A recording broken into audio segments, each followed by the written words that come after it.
Does anyone have any idea why in chapter 9 Yahweh would stay on the tabernacle as a cloud for random amounts of time and then guided them through the desert as a cloud or at random times, or fire at night or whatever? Does anybody have a guess at why that might be?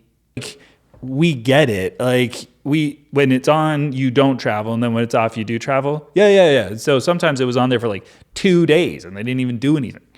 They like stayed. But then like it would come off for like even like 3 days, and then they would travel the whole time. But then if it was on there, even if it was on there for like 24 hours, they would stay in camp. It's like, we get how many scenarios? Like you can do infinite scenarios, right? Like, we got it after the first. I got it in Exodus 40. Like, it was so easy. It would be so cool if it told us why. Yeah, Yahweh would sometimes stay on the tabernacle with the cloud because a few miles away, the Moabites were traveling across. And if they had continued to walk, there would have been an unnecessary battle.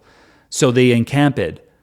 But then once the Moabites had gone past, before the next people come, he sent them traveling the whole time. Like, if there was like a good reason for it. But we could assume that because, if we want to read this like Christians, we could say, well, there's always a great reason that they went longer sometimes and less time other times. There's always like, it was always perfect. Sometimes maybe people were too tired and God knew that.